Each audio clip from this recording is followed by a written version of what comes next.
Good morning વિદ્યાર્થી મિત્રો. ધોરણ 11 વિષય અર્થશાસ્ત્ર એમની અંદર ચેપ્ટર 3 માંગ. તો આગળના વિડિયોની અંદર આપણે માંગ વિધેયની ચર્ચા કરી. હવે આપણે જે છે એ માંગના નિયમ વિશેની આપણે માહિતી પ્રાપ્ત કરીશું. તો આગળ જે છે આપણે જોઈએ છે કે માંગનો અર્થ, એમને અસર કરતા પરિબળો, ત્યારબાદ જે છે માંગ વિધેય જોયું. હવે આપણે જે છે એ માંગનો નિયમ જોઈએ છે. તો કે માંગનો નિયમ શું કહે છે?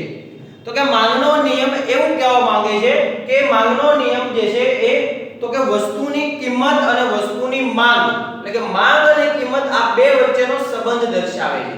તો એ બે વચ્ચેનો સંબંધ શું છે એ અહીંયા માંગના નિયમ દ્વારા આપણે જાણવાનું છે. તો સૌપ્રથમ જે છે આપણે માંગનો નિયમ જોઈએ. તો કે માંગનો નિયમ એવું કહેવા માંગે છે કે જો અન્ય પરિબળો, જો એ ધ્યાન આપજો વિદ્યાર્થી મિત્રો, અન્ય પરિબળો પર ભાર મૂકવામાં આવ્યો છે. આપણે જે છે આગળ વસ્તુની માંગને અસર કરતા પરિબળો આપણે જોયા છે. તો એ પરિબળોની અંદર કયા કયા હતા? તો કે વસ્તુની કિંમત અને કિંમત સિવાયના અન્ય પરિબળો. આપણે આ બે પરિબળો જોઈએ, એક તો વસ્તુની કિંમત અને બીજું જોઈએ તો કે વસ્તુની કિંમત સિવાયના અન્ય પરિબળો. હવે અહીંયા માંગના નિયમમાં શું થાય છે? તો કે વસ્તુની કિંમત જે છે એને અહીંયા ધ્યાનમાં લેવામાં આવે છે. કારણ કે વસ્તુની કિંમત અને વસ્તુની માંગ વચ્ચેનો જે છે કાર્યકારણનો સંબંધ છે એ સંબંધ અહીંયા દર્શાવવામાં આવે છે. તો કે પહેલું પરિબળ વસ્તુની કિંમત અહીંયા જે છે તો કે માંગ સાથે એનો સંબંધ દર્શાવવામાં આવે છે એટલા માટે. અને બીજું તો કે અન્ય પરિબળો જે છે તો કે માંગના નિયમની અંદર અન્ય પરિબળો કે જે માંગને અસર કરે છે એમની અહીંયા ધારણાઓ મૂકવામાં આવે છે કે આ બધા જ પરિબળો જે છે એ સ્થિર રહે છે, એમાં કોઈ ફેરફાર થતો નથી અને એમને ધ્યાનમાં રાખીને માંગનો નિયમ આપવામાં આવે છે. તો સૌપ્રથમ આપણે માંગનો નિયમ જોઈએ કે જો અન્ય પરિબળો, આપણે જે અન્ય પરિબળો જોયા એ અન્ય પરિબળો યથાવત રહે, એટલે કે આમને જે છે સ્થિર ધારી લેવામાં આવે છે, યથાવત જ રહેશે, એમાં કોઈ ફેરફાર થતો નથી. એટલે કે જો અન્ય પરિબળો યથાવત રહે તો વસ્તુની કિંમત ઘટે. આપણે બીજું પરિબળ કયું હતું? વસ્તુની કિંમત હતું. તો કે વસ્તુની કિંમત અને માંગ વચ્ચેનો સંબંધ આ નિયમ દર્શાવે છે. એટલે અહીં કિંમતને આપણે લીધી છે. તો કે જ્યારે પણ વસ્તુની કિંમતની અંદર ઘટાડો જ્યારે થતો હોય ત્યારે વસ્તુની માંગનું વિસ્તરણ થાય છે, એટલે કે માંગમાં વધારો થાય છે. શું થાય છે? તો કે અન્ય પરિબળો યથાવત રહેતા વસ્તુની કિંમતમાં જ્યારે ઘટાડો થાય છે ત્યારે વસ્તુની માંગનું વિસ્તરણ, એટલે કે વસ્તુની માંગમાં વધારો થાય છે. એમનાથી ઉલટું જ્યારે વસ્તુની કિંમત વધે છે, અહીંયા શું આપ્યું? ઘટાડો, અને અહીંયા શું આપ્યું છે? વધારો. તો વસ્તુની કિંમત જે છે જ્યારે ઘટતી હતી ત્યારે માંગમાં વિસ્તરણ, એટલે કે વધારો થતો હતો. હવે વસ્તુની કિંમતમાં વધારો થાય છે ત્યારે વસ્તુની માંગનું સંકોચન થાય છે, એટલે કે માંગમાં ઘટાડો થાય છે. શું થાય છે? ઘટાડો થાય છે.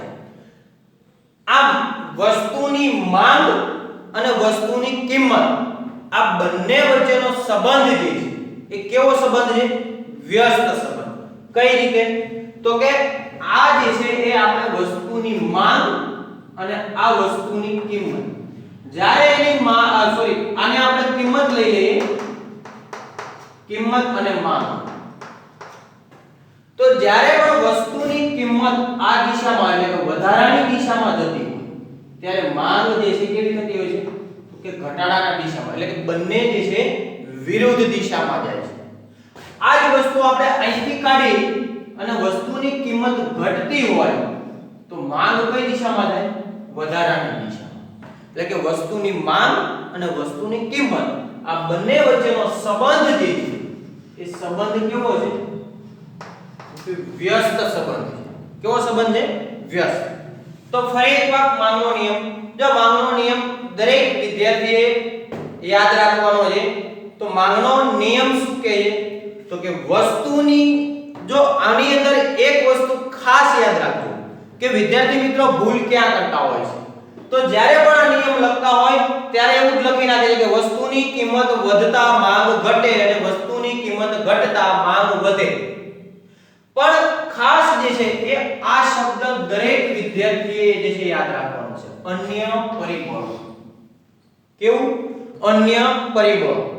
જ્યારે અન્ય પરિબળો યથાવત રહે ત્યારે જ માંગનો નિયમ લાગુ પડે. એટલે અહીંયા જે છે અન્ય પરિબળો યથાવત રહે તો વસ્તુની કિંમત ઘટતા વસ્તુની માંગ વિસ્તરણ પામે છે, એટલે કે વધારો થાય છે, અને વસ્તુની કિંમત વધતા વસ્તુની માંગ સંકોચન પામે છે, એટલે કે ઘટાડો થાય છે. આમ વસ્તુની માંગ અને વસ્તુની કિંમત વચ્ચે કેવો સંબંધ છે? વ્યસ્ત સંબંધ. હવે બીજું તો કે માંગના નિયમની કેટલીક ધારણાઓ છે, કેટલીક એવું ધારી લેવામાં આવે છે. તો એ ધારણાઓ કઈ? તો કે માંગના નિયમની અંદર આપણને શું આપ્યું છે કે અન્ય પરિબળો યથાવત રહેતા. તો કે માંગને અસર કરતા આપણે બે પરિબળો છે, એક વસ્તુની કિંમત અને કિંમત સિવાયના અન્ય પરિબળો. તો જે માંગને અસર કરતા અન્ય પરિબળો હતા એ જ એમની ધારણાઓ. તો અહીંયા ધારણાઓની અંદર આપણે જોઈએ તો એક પરિબળ શું હતું? તો કે ગ્રાહકની અભિરુચિ અને પસંદગી બદલાય તો એની અસર માંગને થાય છે. પરંતુ એને અહીંયા જે છે શું કરવામાં આવે છે? તો કે સ્થિર ધારી લેવામાં આવે છે, એ સ્થિર રહે છે. એટલે કે ધારણાઓની અંદર ગ્રાહકની અભિરુચિ અને પસંદગી જે છે ને સ્થિર ધારી લેવામાં આવે છે, એમાં કોઈ ફેરફાર થતો નથી. ગ્રાહકોની આવક જે છે એમને પણ સ્થિર ધારી લેવામાં આવે છે, કારણ કે લોકોની આવક વધે તો એની સાથે માંગ વધારશે. પણ જ્યારે પણ માંગનો નિયમ આપણે સમજતા હોય ત્યારે ગ્રાહકની આવક જે છે એમાં કોઈ પણ પ્રકારનો વધારો ઘટાડો થતો નથી, એટલે કે એમને સ્થિર ધારી લેવામાં આવે છે. એવી જ રીતે અવેજી અને પૂરક વસ્તુઓની કિંમત એ પણ આપણે ગઈકાલે જોયું આગળના વિડિયોની અંદર. તો એમને પણ શું કરવામાં આવે છે? તો કે અવેજી અને પૂરક વસ્તુઓ જે છે એમને પણ તો કે સ્થિર ધારી લેવામાં આવે છે, એટલે કે એમની અંદર જે છે કોઈ પણ પ્રકારનો ફેરફાર થતો નથી. ત્યારબાદ ભવિષ્યની કિંમતો અને અનુમાનો કરવામાં આવતા નથી, એટલે કે ભવિષ્યના ભાવોની અટકળો. આવો એક મુદ્દો આપણે ભણ્યા હતા, માંગને અસર કરતું પરિબળ. તો આ એ જ પરિબળ છે કે ભવિષ્યના ભાવોની જે અટકળો જે છે, જે લોકો દ્વારા અનુમાનો કરવામાં આવે છે, એ કોઈ પણ પ્રકારના અનુમાનો અહીંયા કરવામાં આવતા નથી. એના કારણે જે છે આપણે આને પણ સ્થિર રાખીએ છીએ. અને બીજા કેટલાક પરિબળો જે છે કે વસ્તીનું પ્રમાણ છે, તો કે વસ્તીનું પ્રમાણ જે છે એમને પણ સ્થિર રાખવામાં આવે છે, એમાં વધારો પણ થતો નથી, ઘટાડો પણ થતો નથી. તો આ બધા જે છે એ માંગના નિયમને અસર કરતા અન્ય પરિબળો છે, અને આ અન્ય પરિબળો જે છે એને કેવા ધારવામાં આવે છે? તો કે સ્થિર. અન્ય પરિબળોની અંદર કોઈ ફેરફાર થતો નથી, એ જ એમની ધારણાઓ છે. હવે આ જે માંગનો નિયમ જે અહીંયા આપણને આપવામાં આવ્યો છે, તો એ માંગના નિયમને અનુસૂચિ અને આકૃતિ દ્વારા આપણે સમજીએ. તો અહીંયા એક ઉદાહરણ આપણે લઈ લઈએ છીએ કે દૂધ જે છે એ દૂધનું ઉદાહરણ આપણે લઈએ છીએ કે દૂધની કિંમતની અંદર ક્યાં ક્યાં ફેરફાર થાય છે, તો સામે માંગમાં ક્યાં ફેરફાર થાય છે. તો એમની અનુસૂચિ જે છે આપણને અહીંયા આપવામાં આવી છે. એમાં 1 લિટર દૂધની કિંમત, આ જે છે 1 લિટર દૂધની કિંમત આપવામાં આવી છે, અને આ જે છે એ 1 લિટર દૂધની માંગ જે છે આપવામાં આવી છે. એટલે કે 1 લિટર દૂધની કિંમત જ્યારે જે છે એ આ પ્રમાણે હોય તો ત્યારે એમની માંગ આટલા લિટરની હોય છે. હવે એ અનુસૂચિ પ્રમાણે આપણે આકૃતિની અંદર જઈએ તો સૌપ્રથમ જે છે આપણે પહેલા જ ચેપ્ટરની અંદર આલેખ અને આકૃતિની બાબત આપણે ભણી ગયા. તો એમની અંદર ધ્યાનમાં રાખવાની બાબતો હતી, એ બાબતોને જ અહીંયા આપણે લેવાની છે કે આકૃતિની અંદર બે ચલ હોય x અને y, એક પરતંત્ર અને એક સ્વતંત્ર. કયા ચલ ઉપર શું દર્શાવવું? તો અહીંયા y ચલ જે છે એના ઉપર દૂધની કિંમત અને x ચલ જે એની અંદર દૂધની માંગ જે છે દર્શાવવામાં આવી છે. આ ઉપરાંત અહીંયા જે છે એ ખાસ જે છે એ સ્કેલ માપ જે છે એ સ્કેલ માપ આપણે ધ્યાનમાં રાખવાનું છે. જ્યારે સ્કેલ માપ યોગ્ય નહીં હોય તો ક્યારે આપણે આકૃતિ જે છે વ્યવસ્થિત બનશે નહીં, એટલે કે સ્કેલ માપ જે છે ખાસ ધ્યાનમાં રાખવાનું. હવે આપણે જે છે અહીંયા તો કે અનુસૂચિની અંદર જે માહિતી આપી છે આપણે આકૃતિની અંદર દર્શાવીએ. તો સૌપ્રથમ આપણને 1 લિટર દૂધની કિંમત આપી છે, તો કે 10 20 30 40 50 60 આ દૂધની કિંમત છે. હવે જે છે એ દૂધની માંગ આપણે દર્શાવી તો કે 1 litre 2 litre 3 litre 4 litre 5 litre 6 litre આ દૂધની માંગ છે. હવે જો અહીંયા આપણે જોઈએ કે જ્યારે પણ દૂધની કિંમત 50 રૂપિયા હતી, દૂધની કિંમત કેટલી છે 50 રૂપિયા છે, તો ત્યારે દૂધની માંગ કેટલી? દૂધની કિંમત 50 રૂપિયા છે તો માંગ કેટલી? તો કે 1 લિટર. કેટલી માંગ છે? 1 લિટરની. હવે આપણે આકૃતિની અંદર જોઈએ તો કે દૂધની કિંમત જે છે એ 50 રૂપિયા છે ત્યારે એની માંગ જે છે કેટલી છે? 1 લિટર. કેટલી છે? 1 લિટર. Sorry 1 litre. હા બરોબર. ત્યારબાદ દૂધની કિંમત જે છે કિંમતમાં શું થાય છે? ઘટાડો થાય છે. ઘટી અને કેટલી થાય છે? તો કે દૂધની કિંમત 50 રૂપિયાથી ઘટી અને 40 રૂપિયા થાય છે. તો માંગના નિયમમાં આવી આપણે માંગનો નિયમ શું કહે છે? તો કે વસ્તુની કિંમત ઘટતા અહીંયા શું થાય છે? દૂધની કિંમત ઘટી વસ્તુની માંગનું વિસ્તરણ એટલે કે વધારો થાય છે. તો આ દૂધની કિંમત 50 રૂપિયાથી ઘટી અને 40 રૂપિયા થઈ તો દૂધની માંગ જે છે એમાં શું થાય છે? તો કે 1 લિટરથી વધી અને 2 લિટર થાય છે. એટલે કે વસ્તુની કિંમત ઘટતા વસ્તુની માંગ વધે. એ આપણે આકૃતિમાં જોઈએ તો કે આ 50 રૂપિયાથી ઘટી અને 40 રૂપિયા કિંમત થાય છે તો ત્યારે એમની માંગ જે છે એ 1 રૂપિયાથી વધી અને 2 રૂપિયા. કેટલી થાય છે? 1 રૂપિયાથી વધીને 1 લિટરથી વધીને 2 લિટર. આ માંગ જે છે લિટરમાં આપેલી છે. હવે ફરી પાછી તો કે વસ્તુની કિંમત વધે તો જેમ જેમ વસ્તુની કિંમત ઘટે છે તો કે આ કિંમત જે છે જેમ જેમ ઘટતી જાય છે એમ વસ્તુની માંગ જે છે કેવી થતી જાય છે? વધતી જાય છે. એટલે કે આ કિંમત 50 થી ઘટીને 40 થાય છે ત્યારે માંગ 2 લિટરની થાય છે. એ હજી પાછી ઘટે છે ઘટીને 30 થાય છે તો માંગ જે છે 3 એકમની થાય છે 3 લિટરની. ઘટીને 20 રૂપિયા કિંમત થાય છે તો માંગ જે છે વધીને 4 લિટર થાય છે. કિંમત ઘટીને 10 રૂપિયા થાય છે તો માંગ વધીને 5 લિટર થાય છે.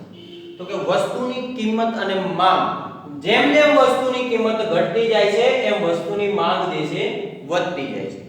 હવે અહીંયા ધ્યાન આપો બીજો એનાથી વિરુદ્ધમાં આપણે જોઈએ તો કે જ્યારે વસ્તુની કિંમત વધે વસ્તુની કિંમત કેટલી થાય છે? તો કે વધે. વસ્તુની કિંમત વધતા વસ્તુની માંગનું સંકોચન થાય છે એટલે કે માંગ ઘટે. હવે વસ્તુની કિંમત રૂપિયા 10 આ વસ્તુની કિંમત કેટલી છે? 10 રૂપિયા. ત્યારે એની માંગ કેટલી છે? તો કે ઈ બિંદુએ 5 લિટરની માંગ છે. પણ હવે આ 10 રૂપિયાથી કિંમત વધીને 20 રૂપિયા થાય છે. 10 રૂપિયાથી કિંમત વધી અને કેટલી થાય છે? 20 રૂપિયા. તો માંગ કેટલી થાય છે? તો કે કિંમત વધવાના કારણે માંગ 5 લિટરથી ઘટી અને ક્યાં આવે છે? 4 લિટર. આ માંગ 20 રૂપિયાથી વધી અને 30 રૂપિયા થાય છે. તો માંગ જે છે એ 4 લિટરથી ઘટી અને 3 લિટર થાય છે. ફરી પાછી કિંમત વધે છે એટલે કે 30 થી વધીને 40 થાય છે તો માંગ 3 લિટરથી ઘટીને 2 લિટર થાય છે. 40 થી ઘટીને 50 વસ્તુની કિંમત 40 થી વધી અને 50 થાય છે તો માંગ જે છે 2 લિટરથી ઘટીને 1 લિટર થાય છે.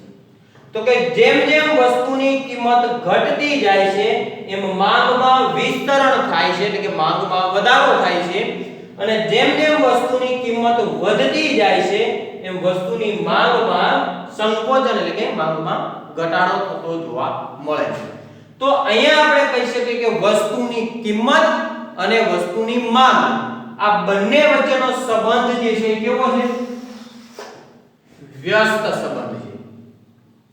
હવે અહીંયા બીજું તો કે માંગ રેખા જે છે એટલે કે A B C D E આ બધા બિંદુ આવ્યા છે તો A થી E સુધીના બિંદુને જોડતી જે રેખા જે છે આ દરેક બિંદુને જોડતી આ રેખા જે છે એ રેખાને આપણે DD રેખા નામ આપ્યું છે. D એટલે કે ડિમાન્ડ માંગ રેખા. કઈ રેખા છે?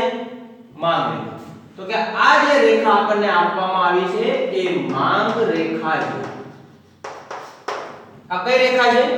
માંગ રેખા કે જેના ઉપર A B C D E બિંદુઓ આવેલા છે જેને ડીડી એટલે કે ડિમાન્ડ જે છે આપણે ડિમાન્ડ રેખા નામ માંગ રેખા નામ આપીએ. હવે આ જે છે માંગના નિયમની અનુસૂચિ અને આકૃતિની અંદર આપણે રજૂઆત કરી. હવે આ રજૂઆત પૂર્ણ થયા બાદ આમનું આપણે વિશ્લેષણ લખવાનું આવે છે. શું આવે છે? વિશ્લેષણ. તો આનું વિશ્લેષણ આપણે કઈ રીતે કરશું? તો કે આ જે આકૃતિ અનુસૂચિ અને આકૃતિમાં દર્શાવ્યું જે છે એ પ્રમાણે આપણે એનું વિશ્લેષણ જે છે એટલે કે આપણે જે પહેલા ચેપ્ટરની અંદર ત્રણ બાબત ભણ્યા હતા. એક તો કે વર્ણનાત્મક ભાષા દ્વારા, બીજું આંકડા દ્વારા અને આકૃતિ દ્વારા ત્રણ રીતે માહિતી દર્શાવી શકાય. તો આપણે માહિતીને શેના દ્વારા દર્શાવી? આંકડા દ્વારા, આકૃતિ દ્વારા અને હવે શું કરશું? વર્ણનાત્મક રીતે. વર્ણનાત્મક રીતે એટલે કે ભાષા દ્વારા એનું વર્ણન કરીશું. તો આનું જ્યારે વિશ્લેષણ આપણે લખતા હોય તો એ વિશ્લેષણ કઈ રીતે લખશું? તો કે ઉપરની આકૃતિ એટલે કે વિશ્લેષણ લખ્યું એમની અંદર ઉપરની આકૃતિ કારણ કે વિશ્લેષણ આપણે નીચે લખ્યું છે. ઉપરની આકૃતિમાં OX ધરી ઉપર તો કે દૂધની માંગ લીટરમાં દર્શાવવામાં આવી છે, જ્યારે OY ધરી પર દૂધની કિંમત રૂપિયામાં દર્શાવવામાં આવી છે. હવે બીજું A B C D E બિંદુને જોડતી રેખા જે DD રેખા મળે છે એ આપણી માંગ રેખા છે. કઈ રેખા છે? માંગ રેખા. ત્યારબાદ તો કે વસ્તુની કિંમત અને વસ્તુની માંગ વચ્ચેનો સંબંધ જે છે એ અહીંયા દર્શાવવામાં આવ્યો છે. જ્યારે વસ્તુની કિંમત 30 રૂપિયા છે ત્યારે વસ્તુની માંગ જે છે એ 3 લીટરની છે. એટલે કે વસ્તુ દૂધની માંગ જે છે 3 લીટરની છે જે C બિંદુએ દર્શાવવામાં આવ્યું છે. દૂધની કિંમત 30 રૂપિયાથી ઘટીને 20 રૂપિયા અને 20 રૂપિયાથી ઘટીને 10 રૂપિયા થાય છે ત્યારે દૂધની માંગ જે છે એ 3 લીટરથી ઘટીને દૂધની કિંમત ઘટે છે ત્યારે 3 લીટરથી વધીને 4 અને 4 લીટરથી વધીને 5 લીટર થાય છે. એટલે કે C થી લઈ અને D અને E બિંદુ સુધી જાય છે. જ્યારે દૂધની કિંમત જે છે એ કિંમત વધે છે એટલે કે 30 થી વધીને 40 અને 40 થી વધીને 50 થાય છે ત્યારે દૂધની માંગ જે છે એ 3 થી ઘટીને 2 અને 2 થી ઘટીને 1 લીટર થાય છે. એટલે કે જેમ જેમ દૂધની કિંમત જે છે ઘટતી જાય છે એમ દૂધની માંગ વધતી જાય છે અને જેમ જેમ દૂધની કિંમત વધતી જાય છે એમ દૂધની માંગ જે છે ઘટતી જાય છે. આમ દૂધની કિંમત અને દૂધની માંગ આ બંને વચ્ચેનો સંબંધ જે છે એ વ્યસ્ત સંબંધ છે, જેમની અંદર DD માંગ રેખા એ ઉપરથી બિંદુ A B C D E એટલે કે ઉપરથી નીચે તરફ જાય છે જે માંગ રેખાનો ઢાળ ઋણ ઢાળ દર્શાવે છે. શું દર્શાવે છે? તો કે માંગ રેખા જે છે એ ઋણ ઢાળ ધરાવે છે કારણ કે ડાબી બાજુ ઉપરથી જમણી બાજુ નીચે તરફ માંગ રેખા જાય છે. એટલે કે માંગ રેખાનો ઢાળ જે છે એ ઋણ છે એવું આપણે કહી શકીએ. તો આની અંદર બે વસ્તુ ખાસ યાદ રાખવાની. એક, વસ્તુની કિંમત અને માંગ વચ્ચેનો સંબંધ જે છે કેવો છે? તો કે વ્યસ્ત સંબંધ. અને માંગ રેખા જે છે કેવો ઢાળ ધરાવે છે? તો કે ઋણ ઢાળ. શા માટે? તો કે માંગ રેખા જે છે એ ડાબી બાજુ ઉપરથી જમણી બાજુ નીચે તરફ જાય છે માટે માંગ રેખાનો ઢાળ ઋણ છે એવું આપણે કહી શકીએ. પછી આમની અંદર જે છે એ બીજી પણ અસરો જોવા મળે છે. આવક અસર પણ જોવા મળે છે. તો કે લોકોની નાણાકીય આવક જે છે નાણાકીય આવક સ્થિર રહે છે પરંતુ વસ્તુની કિંમત ઘટતા એની ખરીદ શક્તિ જે છે કેવી થાય છે? વ્યક્તિની નાણાકીય આવક જે છે એ સ્થિર રહે છે. કે દાખલા તરીકે આપણે લઈએ કે એક વ્યક્તિ જે છે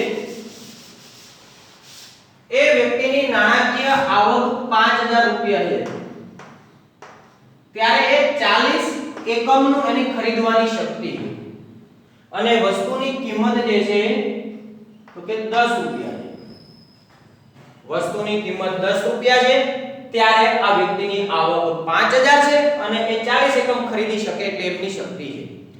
પરંતુ આ વ્યક્તિ જે છે એની આવક જે છે સ્થિર રહે છે, એમાં કોઈ ફેરફાર થતો નથી. પરંતુ અહીંયા વસ્તુની કિંમત જે છે એ 10 થી ઘટી અને રૂપિયા 5 થાય છે. તો અહીંયા શું થશે? તો કે વ્યક્તિની ખરીદ શક્તિ જે છે એ ખરીદ શક્તિ કેવી થાય છે? વધે છે. એને આવક અસર કહી શકીએ આપણે, કારણ કે એની આવક વધારાની છે એવું કહી શકીએ અને એના આધારે જે છે એમને ખરીદ શક્તિ વધે છે. તો અહીંયા જે છે 40 ની જગ્યાએ 80 એકમની ખરીદી કરી શકે એટલે એમની શક્તિ છે, કારણ કે વસ્તુની કિંમત ઘટી છે અને કિંમત ઘટતા એમની ખરીદ શક્તિ વધી છે. એટલે આ વ્યક્તિ જે છે એ ખરીદી વધારી શકે. તો એ પણ વસ્તુની કિંમત અને આવક જે છે એ સંબંધ દર્શાવે છે એવું આપણે કહી શકીએ. તો આ રીતે જે છે અહીંયા માંગનો નિયમ આપણે પૂર્ણ કરીએ છીએ. આવતા લેક્ચરની અંદર એટલે કે આવતા વિડિયોની અંદર આપણે જે છે એ માંગના નિયમની ધારણાઓ આપણે જોઈ, અસરો આપણે જોઈ અને હવે એમના અપવાદો સાથે જે છે આપણે આવશું.